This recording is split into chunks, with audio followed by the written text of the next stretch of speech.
What is up, everybody? CP and SJ with you for another week of Every Day We're Covering, where we talk the world of sports, wagering, and just flat out having a good time. SJ, Easter weekend. I hope you've had some time to enjoy family, friends, food, whatever it may be, and have your time here this weekend. I know I did, and overall, it's been a pretty good weekend, aside from the weather here today.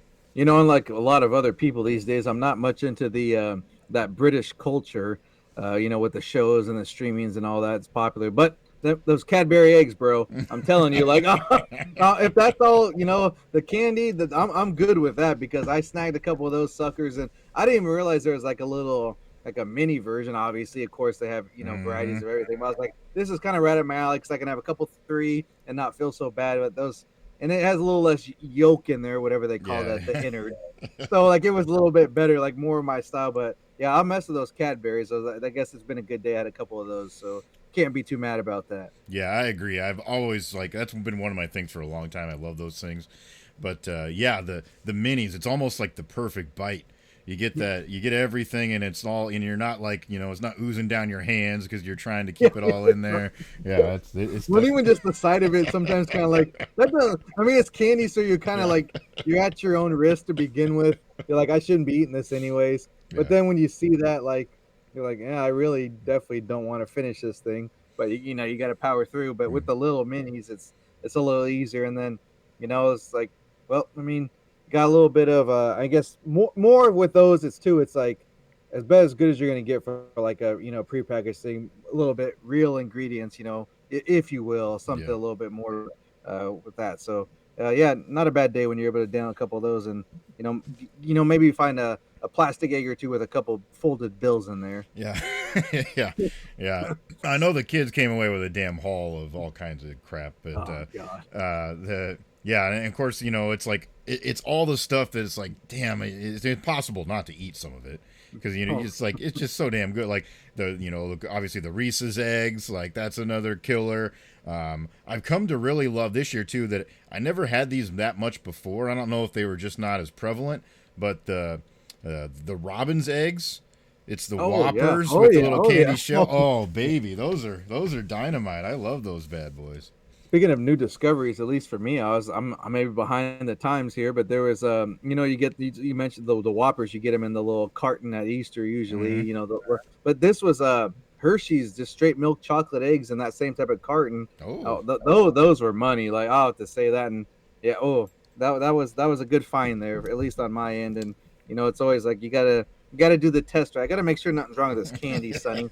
And let me try it first. So kind of like the Halloween thing, but after today, I'll be good, but you got to sample a little bit of the goods. Yeah, no doubt. So hopefully everybody's done that. Get your fill and enjoy, and then, we can move on to not consuming all the bad stuff for us at some point. Hopefully, it's been a good weekend for you. We're going to, of course, dive into a lot of different topics here. We do have quite a few college football related topics, which, you wouldn't think this time of year would be very heavy on that, but there has been some news, so we're going to touch on that front. We'll talk a little bit about playoff time. It's NBA and NHL playoff time, so that's getting rolling. We'll touch on what those matchups are, and maybe, a little bit of what we're looking at or what we've been playing there too, because we've been putting some picks out there for you on the interwebs, so we'll touch on that.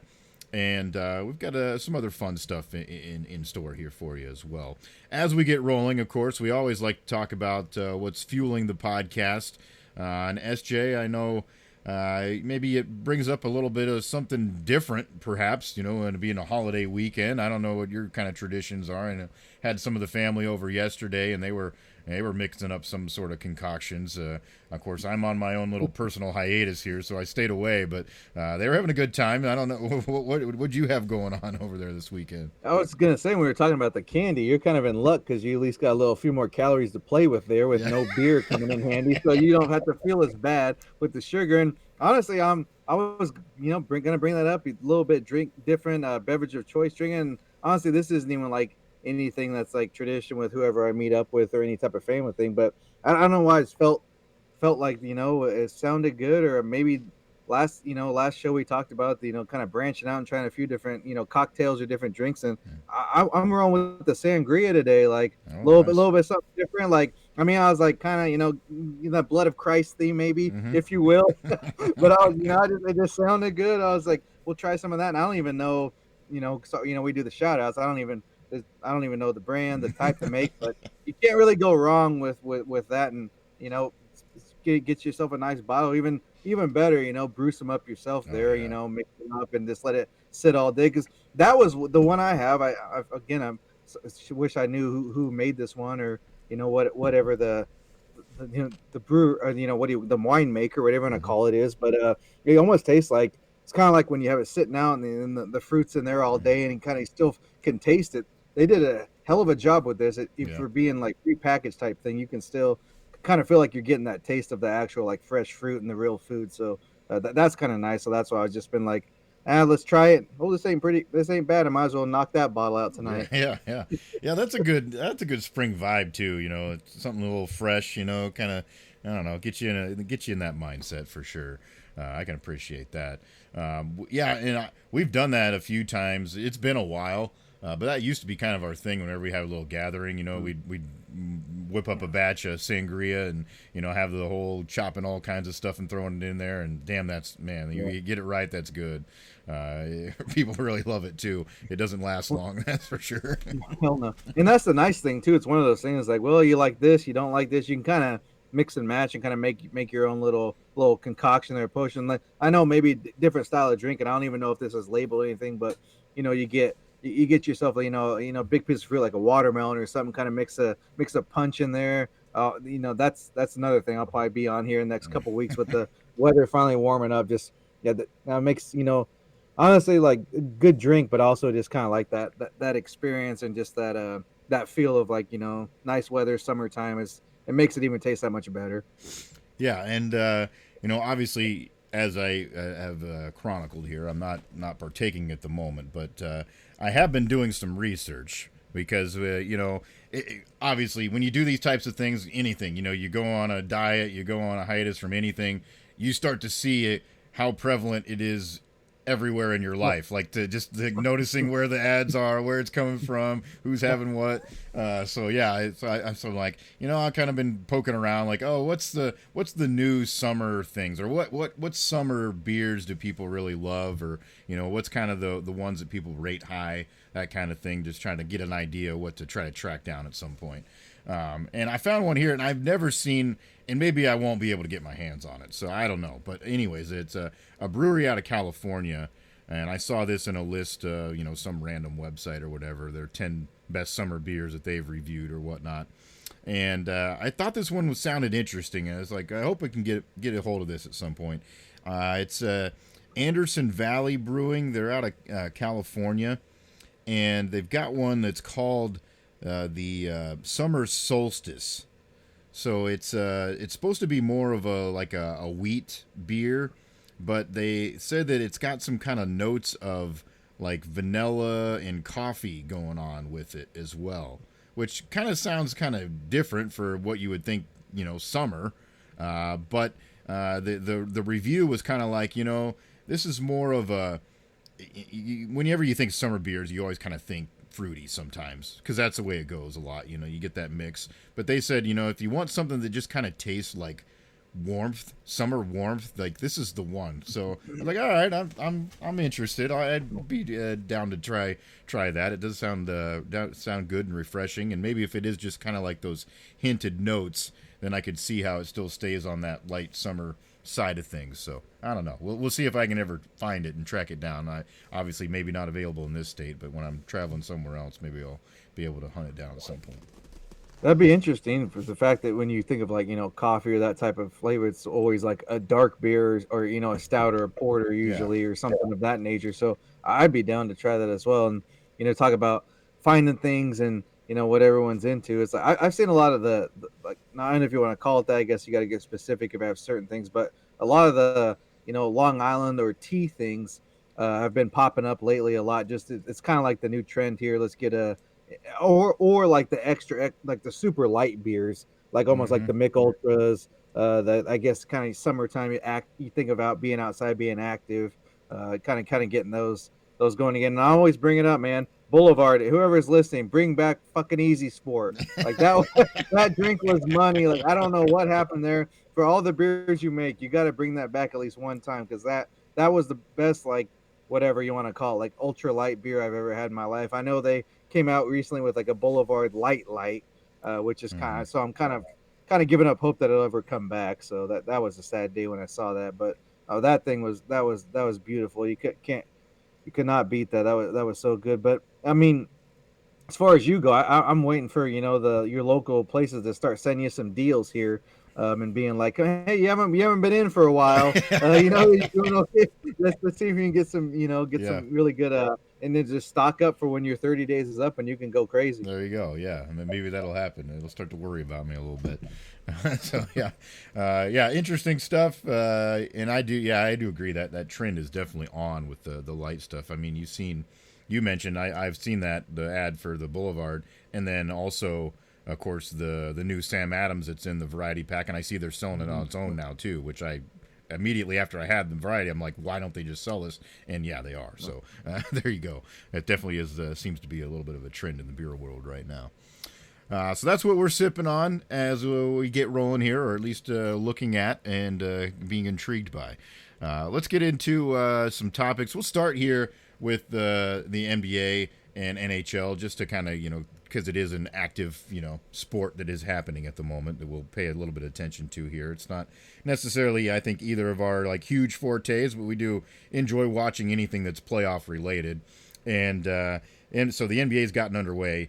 Some games yesterday, 4 of them yesterday. They've got games going on here, 4 of them today as we talk. A couple of them that are already in the books as we're recording. It has been intriguing in good ways for a couple of games and in bad ways for a couple of others, that's for sure. I was really surprised, I guess, that some of the games haven't, the ones that were you thought might be a little bit more of a blowout turned into the kind of blowouts that they did turn into, especially here today. Oklahoma City absolutely blitzkrieged to Memphis in their opening game by 51 points. I mean, you never think that's going to happen in any game, regular season, whenever, preseason, for God's sakes. But in the playoffs, like, I saw, of course, comments from some of their players right afterwards in Memphis, like, oh, we'll never play that bad again, blah, blah, blah, kind of thing. But, like, I don't know how you come back from that. Yeah, I mean, it's kind of hard to lose by that much again. So if you lose by 50, I guess you did better than 51. So you're setting the bar low there. Got to be anybody picking them to win, like, especially the next game, let alone any game in this series. You just got to be kind of throwing something at the dartboard and seeing if you hit, because there's no way you can have any type of confidence. And Oklahoma City has been, I mean, from the start of the season to now, they've been consistent, probably the most consistent team in the league. So that part of that they won, and that's not that surprising, or that they would even win big. But to win by that amount in that league is really surprising, because in the playoffs, especially, anything more than, like, I'd even go as low as like 10 points. You win by more than 10, it's like, damn, that, kind of turn your head and you kind of look like what happened in that game, because you see so many times a 20-point lead in this third quarter, even early fourth, isn't that insurmountable in the NBA. Like, comebacks, it's all the time. Even the Lakers game last night, they had it down to 17 with like 5 or 6, and I was like, well, maybe they can make a run here. They didn't make hit a couple shots that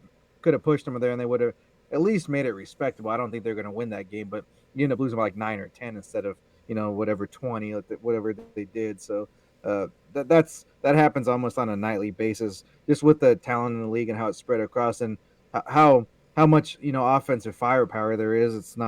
It's just kind of weird for a team to only score like 80 and a team as Memphis has been pretty solid, the last few years, especially this year. And you got a superstar like Ja Morant, you would think that he could at least go blow for blow with SGA, and then everything else falls where it may. But they're just outmatched, and it's just maybe a bad matchup, one of those cases. But if they lose by 20 plus again, I know they were looking for a coach already, but that's just a bad sign as far as like the team itself, because you're still professionals. Like, I know you got to have a coach and it's important, but at some point it is a league based on talent, and that's a lot of it. You got to have somebody that kind of meshes that together, but you also you either have the players or you don't. That's kind of where it starts. Yeah, yeah.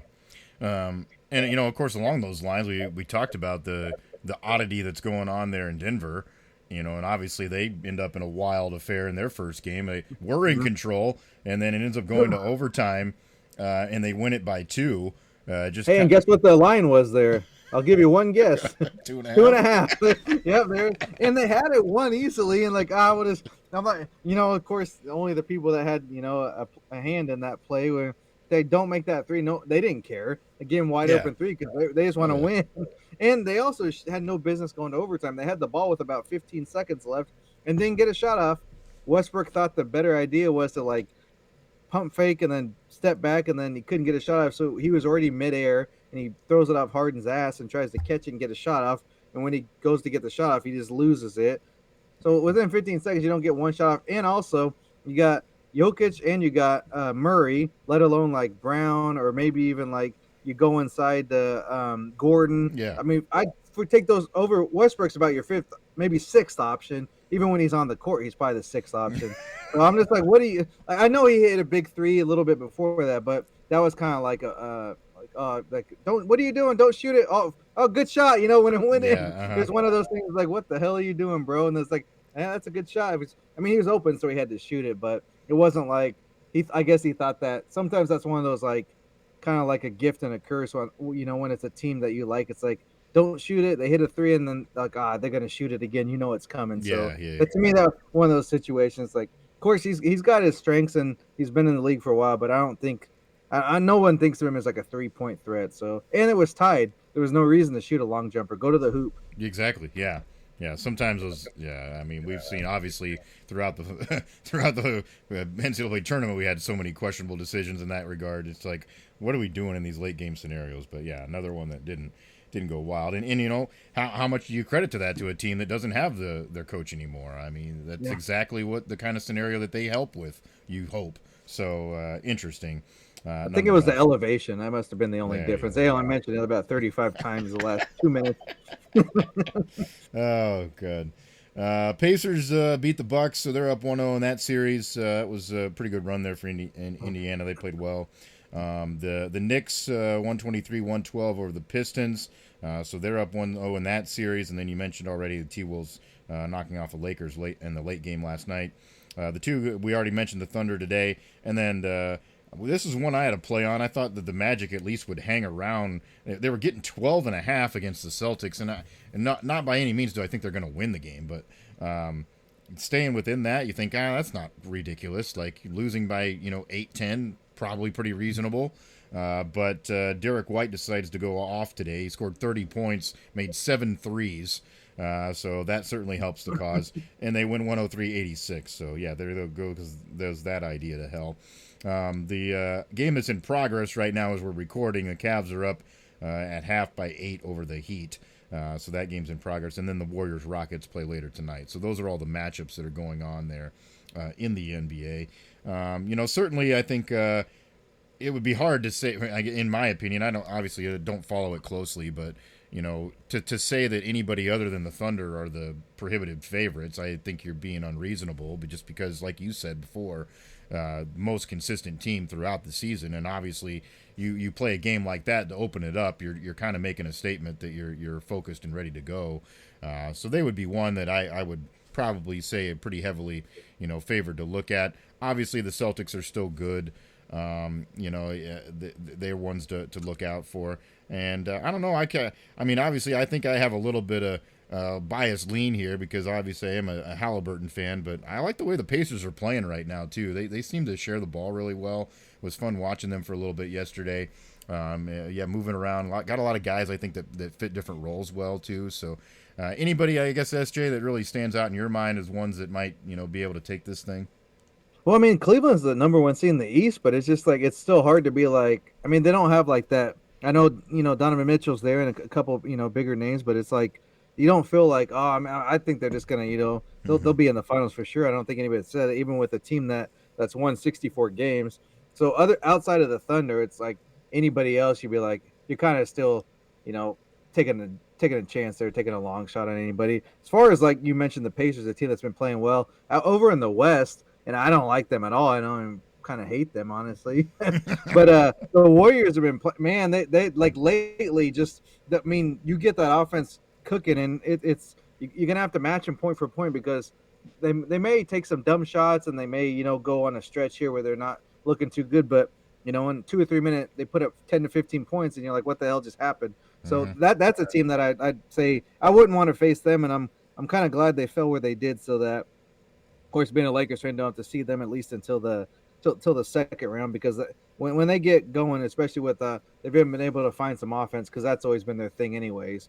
Just put the points up, so they've been able to find that lately. So I wouldn't be surprised if they end up knocking off Houston in that first round. I guess it'd be a bit of an upset by seeding, but as far as how they've been playing lately, I wouldn't think of that too much of a long shot. But yeah, the Thunder just, man, that'd be a hard team to beat 4 times in a 7-game scenario.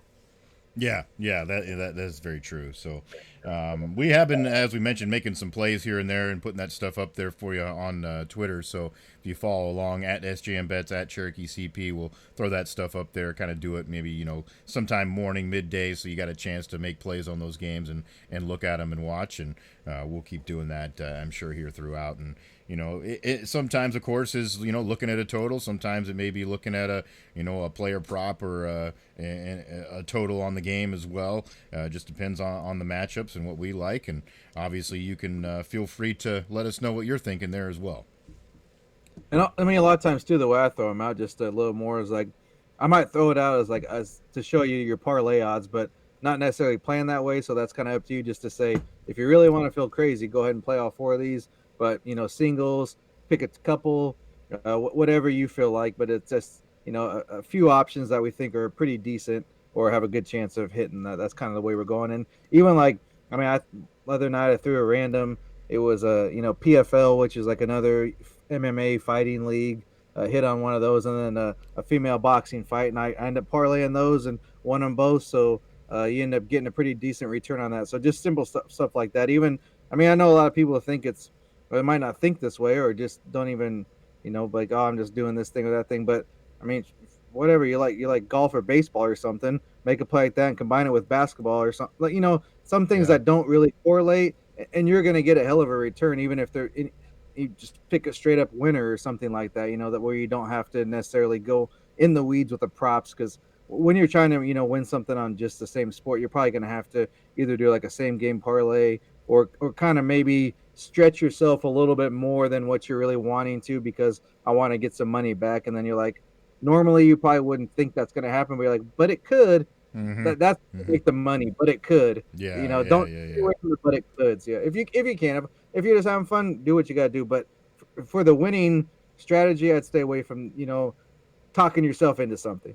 Yeah, and that's a good point too. I guess stuff that stuff that you're familiar with, you're comfortable with. You got a good feeling about something, and maybe just one game in the other sport. Yeah, there you go. Yeah, put something that's maybe a little bit different together. You don't have to stay in that one sport mindset. So that can be fun for sure. The Stanley Cup playoffs also have gotten underway here as well. I'm just going to touch on what those matchups are. So we've got the Maple Leafs and the Senators. That's going to be one hell of a series, by the way. If you're not necessarily a hockey fan and you want to see some good hard action and some guys just trying to beat the hell out of each other, that's the series to go watch. That Maple Leaf Senators, they got really chippy at the end of the regular season, if you caught any of that, and it will be one hell of a battle there in that one. So that's a good one to pay attention to. So that and actually that game's going on right now as we're recording the first game of that series. So that's a fun series there. The Lightning will play the Panthers. That should be a good one. 2 teams that have been really good here as of late, in the last decade even. 2 good teams. Capitals obviously have had a terrific season. A lot of the hype, of course, surrounding what Ovechkin's been able to accomplish, taking over the goal lead there from Gretzky historically. But they're a good squad. this year. As much as I hate to say it, don't like them, but they're going to be one to look out for. Taking on the Canadiens, and then the Hurricane are up 1-0 over the Devils in that series. Over in the Western Conference, Jets have a 1-0 lead over the Blues. The Avs are up 1-0 over the Stars. The Golden Knights and Wild are getting ready to start their series, and then the Kings and Oilers will be in action as well in another matchup in that series. There's one of those that's left here yet tonight. The Knights and Wild play late tonight, and then they'll have the Kings and Oilers starting tomorrow with some other games that'll be in Game 2. So always fun. Always a sport that obviously when your team's doing well, it's easier to pay attention to anything. So I do fall guilty of that sometimes with, been a Penguins fan. So, they obviously have struggled a little bit more here as of recent, so it's hard to keep as engaged as you maybe are if they're doing well, but still have been paying attention. And when it comes Stanley Cup playoff time, not much of a more intense sport when it comes to the effort that gets put out there, I think, by those guys. Not that I'm saying other sports that doesn't happen, but it just seems to be something. There's a notch that's turned up. Like if you watch regular season NHL hockey, it's good, but then you get to the Stanley Cup playoffs, and you can just tell that these guys they're laying shit on the line. So it's a fun sport to watch in the postseason, and I'm sure we'll have some fun looking at that. Haven't made many picks or plays on that yet, but I'm going to come around to that. So be paying attention as well there on socials if you're interested in the old ice and stick and puck flying around as well.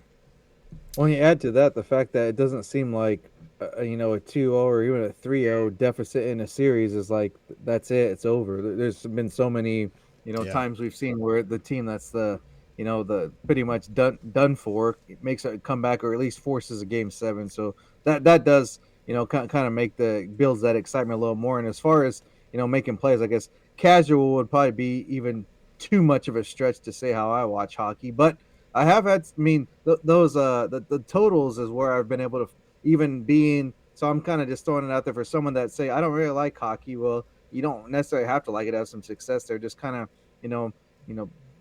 seems like a lot of the recent trend carries over when it comes to offense, just because it's such a hard sport to score in. Mm-hmm. It's not like it's where it's like 80, 90 points is a given like in the NBA or even NFL. It's like you're probably going to be scoring 20 on a regular unless you're just like a putrid offense or a team that's not even worth messing with or playing on any other game. So, but anybody that's halfway decent, you look at what they've done, 2 or 3 goals recently, or, we've seen teams that have been scoring 5-6 goals a game, especially in the postseason, like the Lightning. I know they were lighting up the Nets, last couple of years, and even the Panthers when they went on that run, they were scoring 6 or 7 goals in some of those series. So, just the total has been somewhere I've kind of found a place to make it interesting and have some fun with a sport that I'm not saying I don't like it. I'm just not. I don't have a team, so I'm not invested in it. But it makes it a little bit there where it's like you don't have to watch.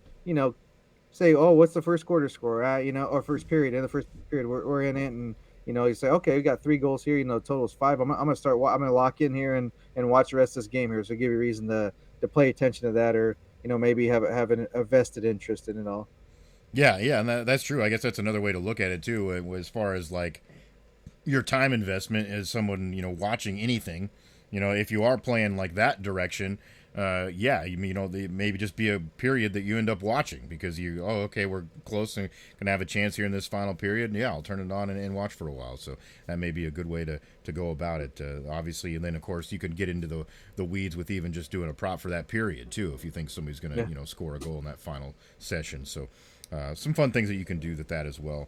I think there are a lot of good teams. I have a hard time looking at it and saying who I think is going to win this thing this year. But, for a team has as much frustration as they've had in their history and having one hell of a season, you would be hard-pressed to say that the Maple Leafs don't have a shot at this thing. They've been one of those. They're kind of like the Cubs. 3-0. Don't do it. Yeah, don't do it then. Don't do it then. They've had their share of bad luck, that's for sure, with blowing situations. But man, it just feels like they probably have a crack at this one. Winnipeg also, really good team. They've been really consistent throughout the year. I would not sleep on them as well. And one team that's kind of a dark horse, if you're looking at for somebody that may go on a weird run, I would look at the Wild. They played really well at the end of the season. They had a kind of a funky in there to make sure that they got enough points to get into the postseason and get in the playoffs. But still, sometimes when that happens, that sparks some of those teams, and you get some of those lower seeds sometimes. And if they're playing well at the right time, just like any sport, they can go on a little bit of a burst. So that'd be one that I'd be maybe looking at if you're going to play a long shot to maybe win it here early. If you're going to play some futures type bets or something like that. So that's something to keep in mind. I know they probably have to play in the number one seed there in the second round if they both get through. But I mean, even the Colorado Avalanche has been a team that's had success here. Just over in the, I mean, they haven't even been a team that long, and they've had a few Stanley Cups there at to their trophy case. So that's a team that's always dangerous, especially when they've kind of seems like the latter half of the season really put it together. I know they had a pretty significant trade they made, so that kind of maybe hitting stride at the right time. Yeah, for sure. So it could be fun to play some of those. So that's what we're looking at there with the postseason going on with those two sports. So we'll, of course, as we mentioned, keep making plays, and you can feel free to keep chiming in at us with what you see and what you think as those series and playoffs continue. Jumping over into college football, we had a couple of different things we wanted to touch on here. The one that I'll start with is there were some interesting rule changes that were just announced by the NCAA. And it's some stuff that I think all of us can get on board with as far as what the intention is here to try to maybe speed up games and make games a little bit more fair, I guess, so to speak.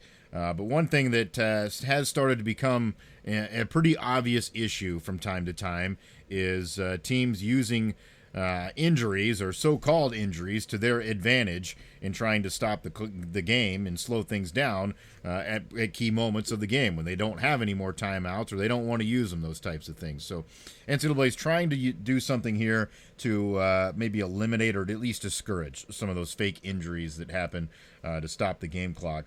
So beginning this season, if medical personnel go onto the field to evaluate a player that has an apparent injury, this is after the ball is spotted for the next play. So that would be the caveat here. When I was reading this, I was kind of, it's like, I think people I'm afraid that there's going to be a bunch of people that get it in their minds that, like, this isn't allowed anymore. We're going to make this not happen at all. Whereas this has to be, like, kind of a pretty obvious late type of thing, So if the ball is spotted already and then they have player or personnel to come check on somebody, then that team will be charged a timeout.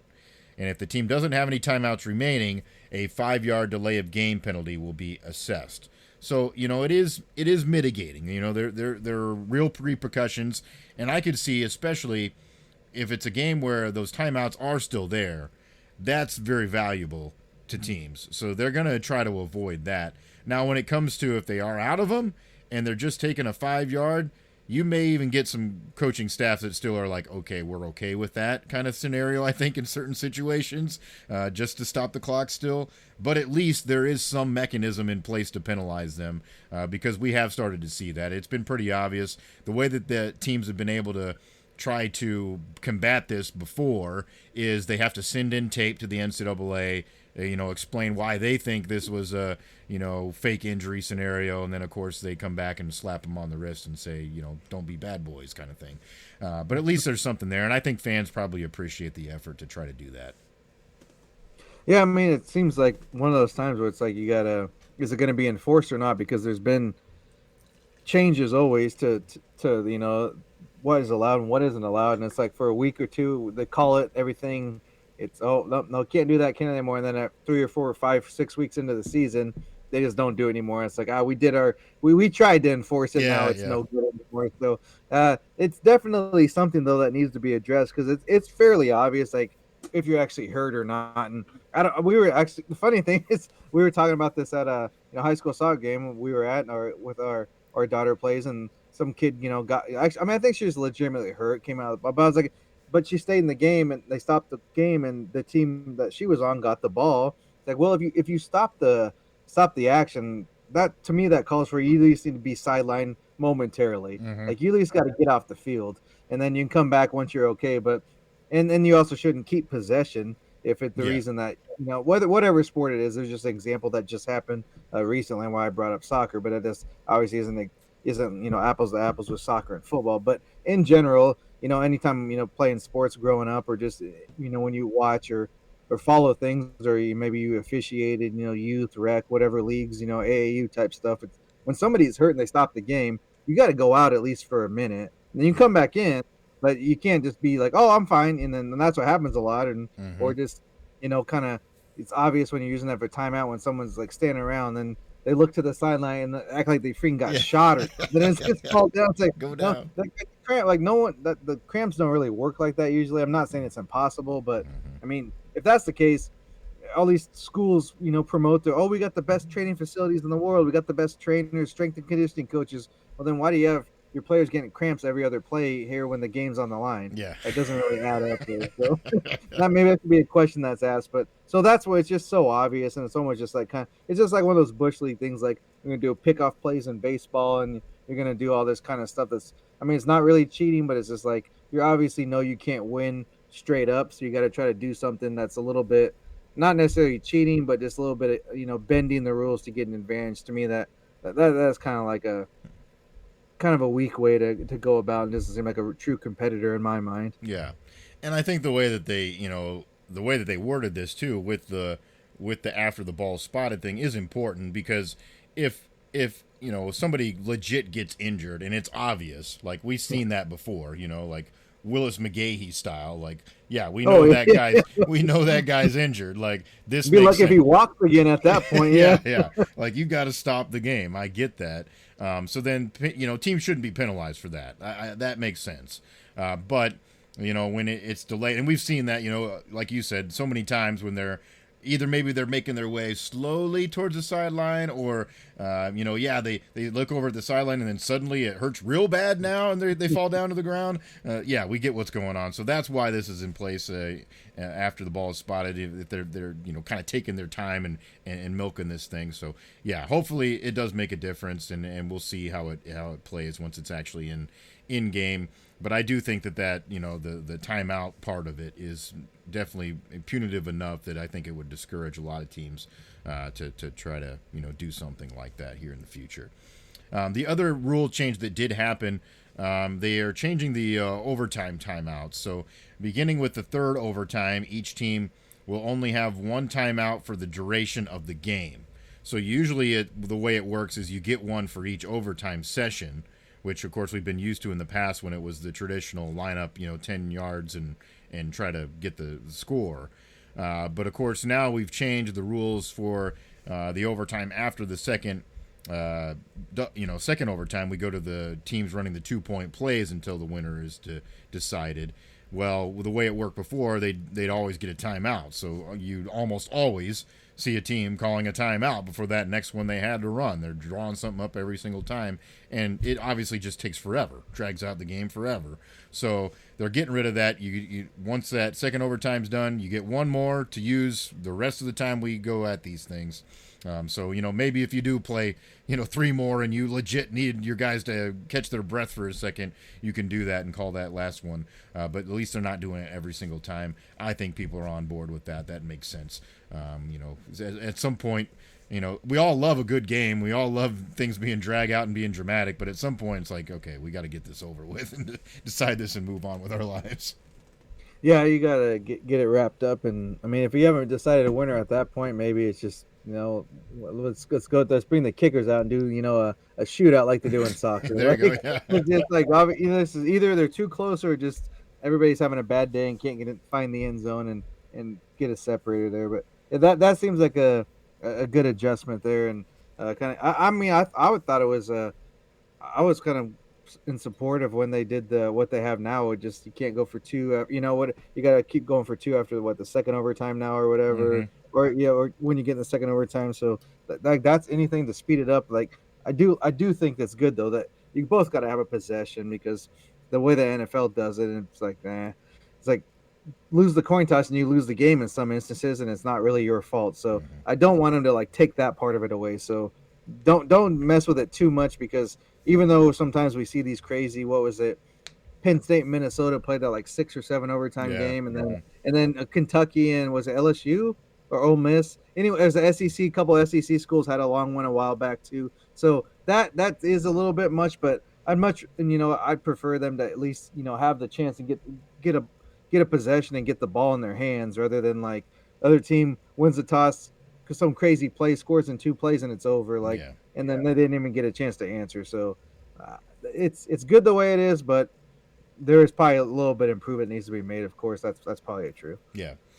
Another topic, college football related, and this is something I think that a lot of folks that are fans were definitely mocking a little bit, and I don't disagree with the reasonings for that.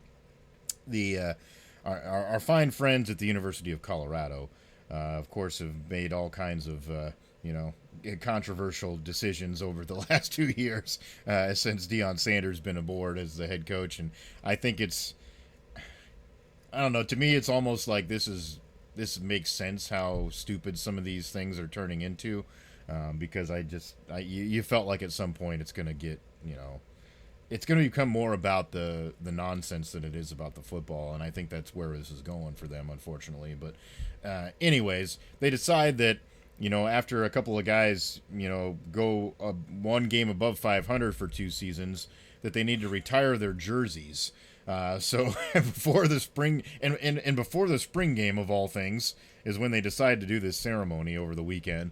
So Shedeur Sanders and Travis Hunter get their jerseys their jerseys retired at Colorado, which drew the ire of many former Colorado players. By the way, there were a lot that spoke out that were obviously against this, and I think rightfully so. You'd be pissed if you were a great player somewhere and didn't get any recognition yet, and now here these guys are, their seat's not even cold yet, and they're going to go do this for them, and it's just because of who they are. It's not because of it's not because they set the world on fire. Yeah, they're good players, but worthy of that kind of recognition, I certainly don't think so. So that's what draws people's I don't know, puts up a red flag for a lot of people, and it just seems ridiculous. You had to go ahead and make sure that a few of the better players that they've had, because I've never been a fan of the team, honestly, but you can admit that they've had some talent there, especially that's done well at the next level and had a good NFL careers. And for some of them, you can see why maybe that didn't happen, because it usually happens after the fact too. That's why it's weird about it. Like even someone like, think if you're like a Reggie Bush or whatever, or even going further back, like someone like Ed Reed at Miami, or whatever the year may be.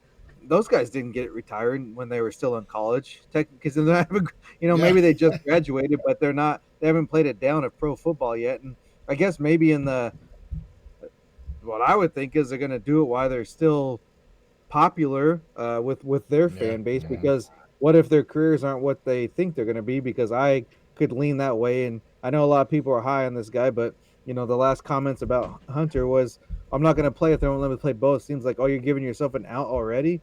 No one's even said anything about that, and you're already making excuses. So that kind of tells me a little bit about how things may go. I mean, could be not, could be true, but I'd much rather have like our buddy up in Boise put and said, draft a guy that can't tackle. That to me, that's better of a mindset I'd rather have than someone saying like, if I don't get my way, I'm done, and then posting pictures of catching fish. I don't know what that has to do with the NFL, but nothing against fishing. I mean, it's fine. People like it, but that shouldn't be your top priority right now there, bro. But whatever.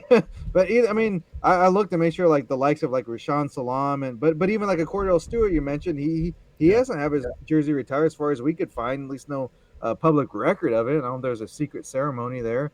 Maybe they went up to the mountains and did something different there, but it wasn't anything that was for someone that had.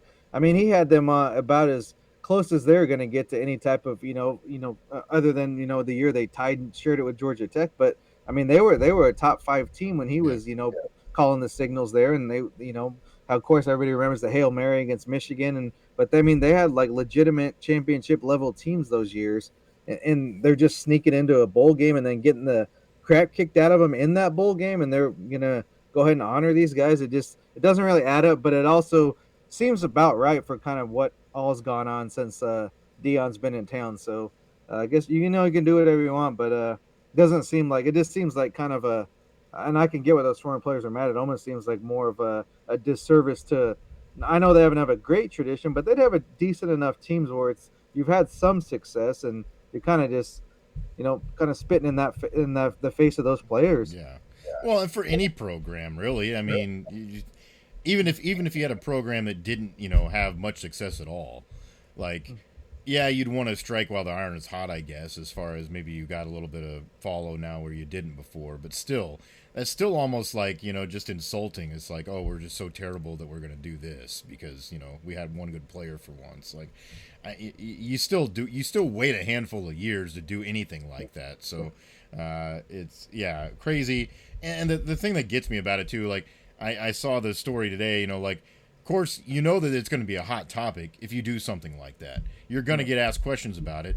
And then he made it seem like it was like this afterthought thing, like, oh, I can't really enjoy and focus this right now because I'm worried about finding who my next quarterback is or whatever. Like, he, like, brushed it off of the media. It's like, dude, if you're going to do this stuff and draw attention to yourself, you got to answer bring to it up. Yeah. It's like, not like you think it all happened without him knowing?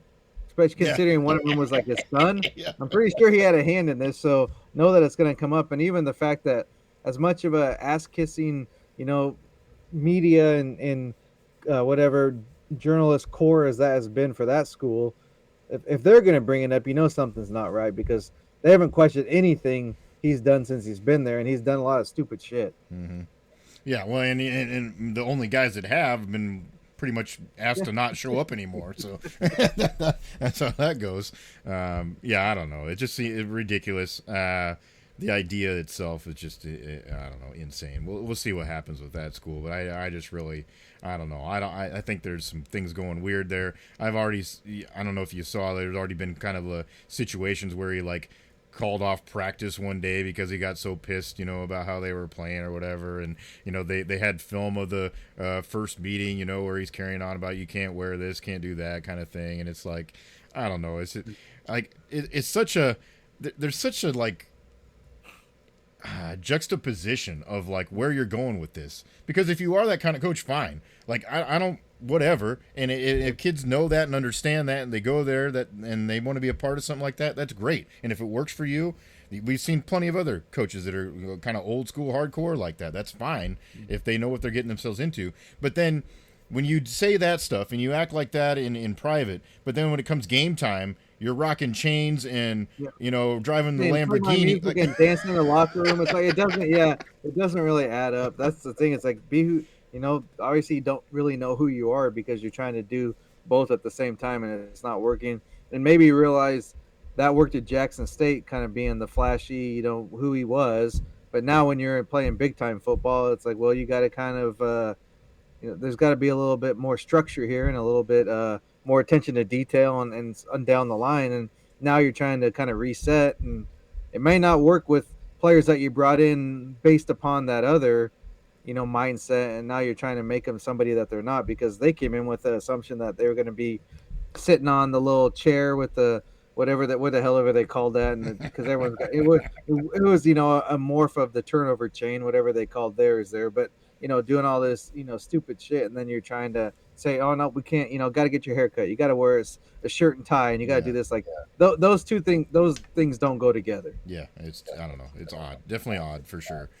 We'll see, like I said, where that goes, but I don't know. I've got my feelings. The other, of course, thing we wanted to touch on real quick, and don't want to keep harping on this subject, but we did talk about it last week, so it is news now that this gentleman has found a home. Good old Nico Iamaleava has found himself a new home at UCLA. So at last point when we were talking, it sounded like they might be out of the running. There were 3 schools that were really the ones that were after him, and it sounded like it wasn't going to work out in any of them. Well, apparently they found a way to make it work there at UCLA. So that's where he's going to be. He, of course, is now, posted on social media that, kind of telling his side that he's, leaving UT and going to LA. So interesting scenario that finally has an ending. And it does sound like at the end of the day, didn't get near as much as far as compensation is concerned that he was intending in the first place. So again, does this work out for both sides in the long run, and especially this year? Probably not. I mean, it's not going to be a good thing, I think, for either side of it. But at least I guess the talk is over and we don't have to focus on this deal anymore. I did think it was funny. I don't know if you saw it, but there was a little jab from I can't remember if it was a player or just a supporter, well, from USC, who made a comment about, well, at least we don't have to worry about him being in the college football playoff anymore. So that was a nice little dig, but you start that kind of stuff. But yeah, I mean, I don't know. Obviously, this has come to an end, but just a weird scenario overall. Yeah, totally. And the bad thing about this too is you're kind of just going off like, are you against it or are you for it? And that's the side you seem to believe. It seems eerily similar to a certain, a political realm that we live in, where it's like whatever side you're aligned with, you just go with it, blind truth, and believe it to be facts. So that's the hard part, is because, like, was he really making $2 million? Yeah. I don't know his freaking bank account. I mean, if he was, good for him. If not, who knows? And did he really want $4 million, or was that some people around him, or was that just something he wanted more money, but then Tennessee floats a bigger number to make him look like a total dumbass, because they've already made a decision to get rid of him. Yeah, maybe not. Like, a lot. That's so much of a hypothetical. That's why I couldn't get at least emotionally invested in it. Like, it was interesting. It's like I kind of fall on the line where it's like, if you can get as much money as you can, do it while you can. I don't think it's a good thing, but that's the situation you're in, because everybody does it. But you don't work because you love the company that you work for. You're trying to make money for your family or make money for yourself, or whatever the case might be. And you might think, like, I hope I make it to the NFL, but maybe I don't. So I need to make as much money as I can now while I can, and then, maybe help his family out, or just, save it, invest it, whatever you can do. So I think a lot of people just get so, like, caught up in, like, I can't believe these kids are asking for money. It's like, you do the same damn shit. So I think we say that every time we bring it up, but I don't get what's so lost about it. And then people, bring up, like, oh, they should be honest and stuff. Like, dude, how many times do you lie in a day? Like, come on, like, get out of here. So I do think it's, obviously we know it's a messed up situation. It's not perfect. So that's the bad part about it. And timing of it was weird too, because not only are you, like, limiting your options of where you can go, it's like, well, now you got to, learn a whole new system and all that. And I think it's close to LA. And then the issue was brought up of, I guess, his brother had decommitted from UCLA, like the week of or the week before signing day, to go to another school, Arkansas, I believe. So there was maybe some bad blood there or something. So who knows? But I don't know. Like, we love college football as much as anybody, but this is the type of stuff. It's like, man, I get that it's newsworthy and stuff. But it's like, can you imagine just, like, that's your, like, I don't know. The part of me is like, I'm glad I got out of the business the sports, at least sports journalism business, for stuff like this. I would not want to cover this, like, soap opera dramatic bullshit, because it's just like a waste of time. It has nothing to do with sports. Like, if you want to do this, like, go do a reality show, or go, Hollywood, write a screenplay, something like that. Like, this is literally nothing to do with sports, so it doesn't really interest me all that much. But we're going to talk about it because it's relevant to the game and the system that's set up right now. But it's not really all that interesting. It's just it's part of what the situation is at this current time. Yeah, and you bring up a good point too, that it's just the nature of the deal is, it's a lot of he said she said, and we're never gonna know. Like, that's the way the rules are right now. It can be as secretive as they want it to be. They're paying whatever they want, whatever players, no top to bottom. Who's getting? Well, if they're paying them $100 million, it's not your money. What the hell do you care? You know what I mean? Like, you can be mad about it, but it has nothing to do with you. Like, even as a fan, it's like, whether you go to a game or not, they want this player and they want to win. So it's up to the school to decide. Yeah, until. And I don't know that we could say that yet, because I don't think it's been true yet, is people are going to start to get pissed at some point if it's a competitive issue. That's why things have changed, obviously, in pro sports, and why they have a cap, like, the NFL, so that somebody can't go out and buy all the best players. But we haven't really seen that yet in college football. If anything else, I think it's made it, a little bit more competitive in certain regards. Yeah, the haves have the most still, but that's the way it's always been. So I don't know that it's affected the game that much yet. When it gets to that point, that's when maybe that argument has some more merit, I suppose. Well, even with the playoff, you having the supposed lower teams based on seed are the ones running through the gauntlet and winning it all. So the supposed halves should be the top 4 seeds. Yeah. But it hasn't worked out that way, at least so far. Yeah. So interesting. Yeah, we'll like you said, it's not going to be the last scenario like this. It's going to continue to happen, and until whatever may be different. But obviously, yeah, they whoever is involved always is going to figure it out, whatever way, backdoor. Like you said, I did think it was interesting. They brought up the point of his brother and stuff. Well, obviously that wasn't an issue. I don't know. Whatever. We can bury lots of things in the world with money. Yeah, it's like a different player, different situation. I mean, and that's the thing too. A lot of times when people like switch, just when they switch to school at last minute or something, it never comes out that it was that the school may have told them like, this isn't going to work out after all, or we don't have a scholarship we thought we had for you. Like that part of it never comes out. It's just like, the player decided to go somewhere else. Like it's not always that the fact that they just like, and a lot of times it is the case that they changed their mind or somebody came in with a little bit of extra money there to make them change their mind. But sometimes they don't. It doesn't work out, and does like. I mean, I'll give you an example. This was a scholarship player too, but just as team that I'm more, have known more I guess as much as you could know for the background info as possible as a fan. But with Nebraska, they brought in a punter from Washington, and game obviously NIL deal, scholarship, whatever, and thought he was gonna be the starter. But in that time, they end up switching special teams coach, and the special teams coach they brought in now wants to do a rugby style kick, and that's not his style. So he went into the portal without ever playing a game, and it looks like he transferred here, only stayed here for 3 months and left. But it was a situation where they kind of did him wrong by the player, and they were at least willing to be like the head coach said, I kind of feel bad for him. We wouldn't have brought him here if we'd known this, but at that time we hadn't changed special coach yet. So at least he was honest about it, but you don't always get that. Mm-hmm. And it was kind of just, I mean, it looked bad when he first leaves, the fans are like, what the hell, bro? Like they thought somebody else paid him money, or he was just, kind of in it to get that money and then leave. But it was a scheme thing. According, at least that's all you know about it. Yeah. Who knows? Something else made it happen. But judging at face value is just an issue where it wasn't going to work out in the long run, and they tried to do the best thing for the player. And I think some coaches will still do that, and some schools will. I don't think it's all just money like everybody thinks. Yeah. Well, that's definitely a unique scenario, and I'm sure you'll see that a lot too. With things change. I mean, the way you're going to play is different. Then why be there? The other wrinkle to this little story, and I'll bring it up, even though it does involve the school that I follow as well. I just thought it was an interesting little side thing. Is suddenly when this type of stuff happens, then you start to get fan bases that start to prognosticate, so to speak, on what they think is going to happen or what they can go do. And the Tennessee fan base got very excited with the idea that they were going to come take Rocco Beck from Iowa State. I don't know why that became an idea that they had, or what they loved about him. I don't know, but that was the rumor that started flying around.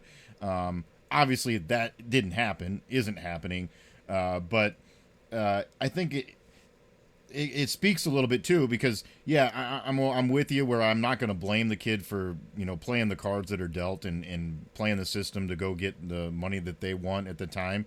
But I think it also is going to speak to certain programs when maybe you don't have that financial advantage or whatever. That you can't match an offer that someone's throwing out there. Yeah. If you don't have the funds to do it, then your kind of hands are tied. Yeah.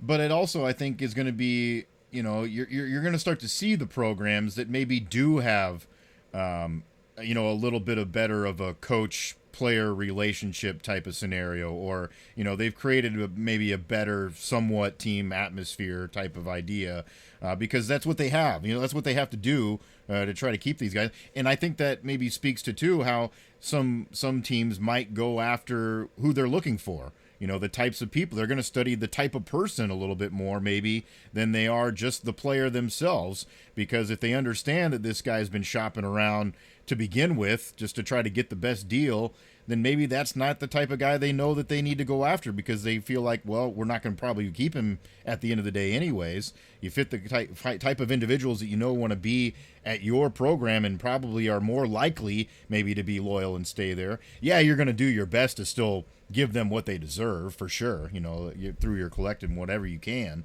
But there, like some places, there probably is a limit to that. So I think that's where that interesting balance is going to take place. Who can create those types of scenarios where you have a little bit better chance of hanging on to guys. When you add to that the 105 roster limits that seem to be, they keep, I don't know when the official date is. You haven't heard it, but you keep hearing talk of it. We're saying that's kind of you're capped out. And I mean, I guess someone that maybe be like an NFL fan or saying like, well, NFL is not 53. That 105 is a ton of players, but you also got to factor in the fact that most players don't come to college ready to play. It's a year or two at least in a best case scenario before you're ready to get on the field. Of course, you have a freshman here or there who's worthy of getting up there, but I mean, if you have a handful of it, that's handful of freshmen playing. That's the top tier of your Ohio States and your Georgias and your Notre Dame. The bigger the teams that are in the top 4, 5, 6 of the playoff. That's who's usually able to play young players right away. It's not everybody, so that factors in. But with that point I was making is you have a lot less margin for error with that. I mean, you're cutting down 40, 50 players for some schools. I know a lot of schools don't have the big rosters, but still, especially with the Midwest schools, and even just like some of I could probably even throw some Texas schools in there, just fact of how the popularity of the sport. But you had a pretty significant walk-on portion of your roster that were willing to foot the bill because they had a dream that I mean, they made a freaking movie about it, Rudy, yeah. Even though it was all mostly lies, but either way, like they still made a movie about it. But I mean, there is some truth there with some of the school I follow and just other ones that have had some success and become an NFL player from getting that chance to play. And now that you're either going to have to go to lower route or smaller school, or maybe just not even just give up the dream at high school. So that is a kind of does factor into the whole equation, I think. Yeah, that's true. That's true. I did think it was pretty funny, the juxtaposition of the scenario in that deal, because of course the other thing that fans love to do is like try to figure out like what's going on with the team's travel and where the private jet is and stuff. There was at one point where they were like, oh, the Tennessee private plane is in Tampa. You know who lives in Tampa? Rocco Beck. Like, dude, he's in the middle of spring practice. He's in Ames. He ain't flying back home every night. Like, what are you even talking about?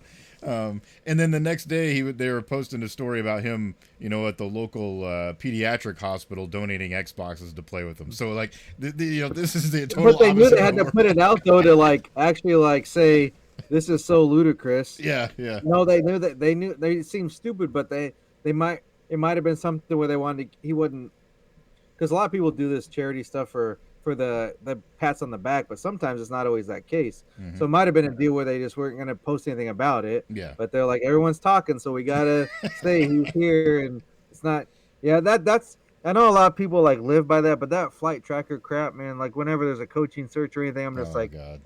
That's muted on my freaking timeline. Like I don't want to see any of that. Whether it's fact or fiction, or your buddy's a real estate agent, or works for the collective, it's like just get out of here. Like you'll know when you need to know. And it's like this internet sleuth stuff doesn't work at all. Yeah, pretty wild. So we'll have many more of these stories down the road, but this has certainly been like you said, an interesting story, and obviously a topic that's kind of forced on us because of the nature of the way things are right now. Another topic that we wanted to touch on here, this is in the sports media world, and certainly saying, I guess, giving credit and saying goodbye to what certainly has been a legend to the broadcasting of college football. Now, we'll talk, I'm sure, a little bit about how this career has come to an end, but it has finally been made the decision that Lee Corso is officially going to be done with College Game Day. They're going to have him on one last time, it sounds like week 1 here of this season, to kind of have his farewell send-off, which he certainly deserves. But a guy that's obviously had a big impact on the notoriety of the game, the interest that it brings. Who would have thought just putting on mascot head would turn into such a big deal, but he's made it that way, and certainly give him credit for, I guess, carving out his niche in the world that we love to follow. Well, the crazy thing is, most people, especially now, but even 10 years from back on, don't I mean, I didn't at first didn't even realize he used to be a coach Yeah. because it was so far before we were like, started watching the game. So, that's kind of you could kind of see it at once you found out like the way he kind of broke down there because and I think kind of gets lost and then it was funny and like he was a good character and he kind of found his spot there to really get people to tune in and watch for the mascot deal, the wearing the head or whatever he would do. He shoot off the guns and even drop a few F bombs here and there. But just when he actually like breaking down the game when he kind of was like in his prime there, like he was a hell of an analyst, and I kind of think they didn't do enough with him, and they should have maybe put him on some games, get him with Fowler, and when he used to call a lot of college football and really utilize his knowledge of the game. I thought he was maybe done a disservice on that end, and like you mentioned, like he probably should have, gone. Had this happen a few years back, but it does sound like, at least from all the reporting that's been done or the people that kind of with the inside knowledge of it, was the fact that he wanted to keep going. It wasn't a fact where they were trying to like kind of use him as a, because it felt like he became a mascot himself, and that was kind of sad. And we were like, man, I mean, he's trying to do his best. He just doesn't. He's pushing 90, isn't he? Or he's up there like 80s something. So it's like you kind of understand where he doesn't have exactly all your facilities, and you're not as sharp as you used to be. But so that part was kind of good to hear, I guess, if it's true, and I hope it is. I'm just going to believe it is. I'm going to go with it, and hopefully this isn't some type of just making themselves look good, because we know ESPN is pretty good at that at times. But we'll go with the fact that he wanted to do it, so that's a good thing, I think, because that was probably a lot of people's thoughts when the last couple of years he had a few moments where you're like, you couldn't watch, you almost had to turn the channel because you're just like, this is embarrassing, and it sucks because he was a big part of growing that sport. And if you say college game day, like the first thing you think of is Corso, like honestly, like all the guys that think they're talented or whatever they may be, that's the first thing you think of is him. Yeah. And you're right, like it's not it's not his fault that the man had a stroke and it made him worse. Not at all. It happens. It happens to people. Whatever happens. All kinds of things in the world that we don't plan for. And that is good to hear too. That you say that he's the one that was pushing it, because I guess you could look at it the other direction too. If it was a scenario where he wanted to continue and they were like immediately forced him out, then people would probably be outraged that like, oh, you just kick him to the side, like he's trash now and throw him away kind of deal. That would people be upset in that direction. So I can understand that as well. But yeah, these last couple of seasons, it has been hard as a just an outside viewer of him and what he's done, just to kind of see that struggle, and you're watching the degradation a little bit in real time there, and that's what's hard to stomach, I think, for people, just to see him kind of lose his edge down the road. And like you said, it felt like they're almost we're propping him up a little bit here to just keep him around kind of thing. But the weekend at Bernie's, that's what it felt like a few weeks. Yeah.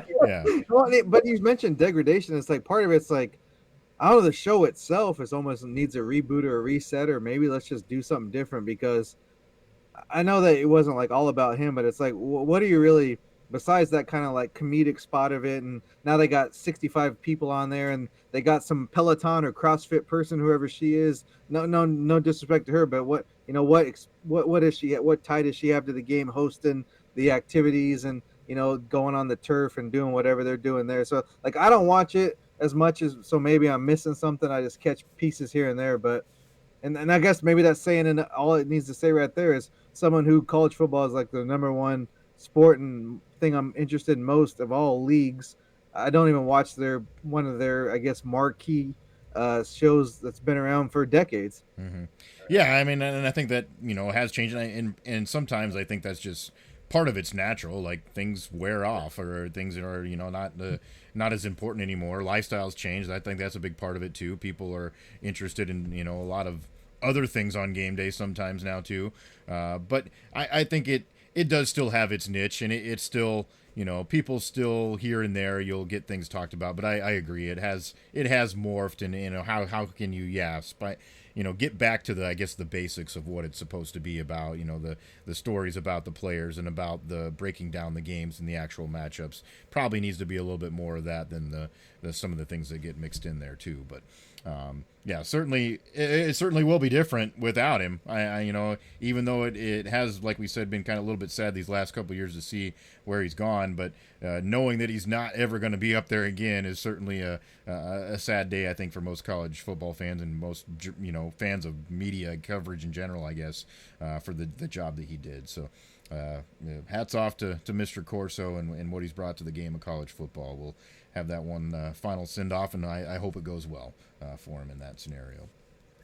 Yeah, I mean, you never know. He may end up at Fox. They've snuck a few of the old ESPN talent, so we might not have to be so sad after all. We might see him again next season. And I feel like it may be a little bit nervous when you see that. It's like not to be. I'm not trying to be like fatalistic or like dark or nothing, but it's like I just hope he makes it to that. When you make an announcement like that, you better hope he makes it to the, because I mean, just being honest with the health problems he's had, there's no guarantee, and anybody, we don't know, none of us know when it's our time. So yeah, no doubt about it. So that's kind of the rundown we had, the major points on our docket here for you this week. We do, of course, we'll keep following along with those playoff scenarios and giving you our picks. So make sure you're following us along on social media at SJM Bets, at Cherokee CP, so you can see what we've got going on there with picks and certainly interact with us. We'd love it if you like to subscribe and share the podcast, available on all the major platforms, including our host at Spotify, and then also the YouTube channel. Make sure you like, subscribe, get those notifications. We have the podcast available there, so there's always going to be content. And then, of course, we add in the picks videos here and there as well, and we usually do some fun things about that. At certain times of the year as well. We've got, like Kentucky Derby time coming up here. We'll maybe do some things once it gets a little different here in the playoffs, so be paying attention to that as well. I do want to mention quick, too, before we finish up, we're going to put out the championship matchup here for every day we're covering Parched Madness. I know we've maybe drug this out here for you, but, I mean, everybody's still interested. They're still voting, so everybody's still parched. So they're still parched. Yeah, it ain't going away. So here's what we've got for you with our finals matchup, and by golly, we did get. I guess my dream scenario here was that we were gonna get a beer against a cocktail, and that's what we've got here in the finals. So the martini did get taken down by the wheat beer. So the wheat beer has made the championship, and it's going to go up against the margarita. The margarita did fairly dominate again, 75% of the vote over the pale ale. So the margarita is there. I mean, I guess if I had my ultimate druthers, I'd probably have the beers swapped in my mind on who was in this final matchup. But you can get a lot of good wheats out there. That's what gets a lot of people into the beer world too, I would say. You talk about things like for example, your backyard, the old Boulevard wheat, the old Blue Moon, the Belgian White. That's kind of a wheat-ish style beer too. So it's definitely an entry point for a lot of people into the beer world. So this is a good matchup. So we got the margarita and the wheat beer. We'll put that matchup there for you to vote on and get our final champion here in Parched Madness. So that's been a good one, and I think we ended up with a pretty good finals there. Yeah, I wouldn't say it been my dream, but I was kind of picturing the lager against the margarita would have been my pick, just because there's so many different styles. But I guess dream scenario, I would have had the cerveza against the old fashioned or something like that. That'd have been that would have been the two. I'd have been like, man, that'd be a hell of a weekend there if you had those two going back head to head. But either way, I think we're in a good spot here, and might have to do some sampling to make my pick. There you go. Get out your favorites and put them next to each other and give us your votes. That's been fun. I appreciate everybody that's played along, and we'll crown our champion for Parched Madness here very shortly. So we'll have that up for you. Look for that on socials. That'll do it for this time around. That's SJ Munoz. I'm Chris Parks. Thanks for joining us for another week of Every Day We're Covering. We'll see you next time for some more covers.